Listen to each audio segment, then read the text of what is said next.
जो कुछ सीखा समझा जाना उसी का रिसर्च कर रहा हूँ। तो अब आप क्या समझो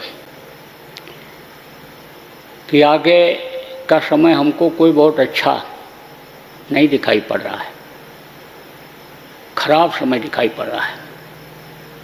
आप ये समझो जन धन की हानि बहुत दिखाई पड़ रही है। आप ये समझो बड़े बड़े ये जो देश हैं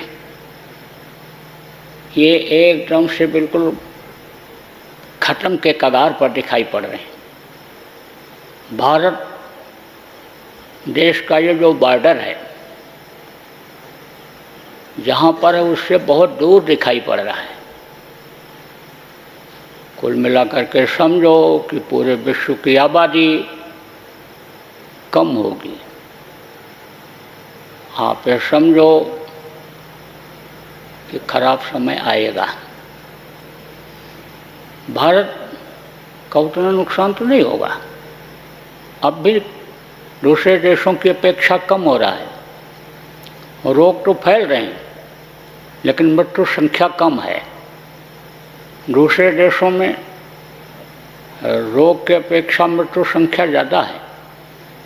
भारत के ऊपर दया तो है, संत महात्माओं की दया है, लेकिन यह जब बातों को पकड़ें, आप ये समझो जब मौजूदा संत की बात न मानो तो किताबों में जो संत आए लिख करके गए, चाहे वो मजहबी किताब रही हो, चाहे वो हिंदू धर्म के ग्रंथ रहे हों, उनको पढ़ो, उनको समझो, उन्हीं बातों को मान लो। सब लोगों ने कहा शाकाहारी रहो, सब लोगों ने कहा नशा मुक्त रहो, सब लोगों ने कहा जीवों पर दया करो। आप ये समझो जिसको माता कहा गया, गौ माता, उनकी रक्षा करो, उनकी सेवा करो। आप ये समझो गौ की आगे बहुत ज़रूरत पड़ेगी। गौ का मूत्र, गौ का गोबर, गौ का रहना, आप ये समझो लोगों के लिए रखना, गौ को रखना, ये बहुत फ़ायदेमंद होगा।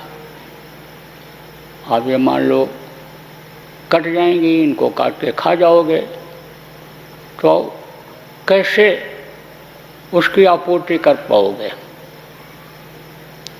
देखो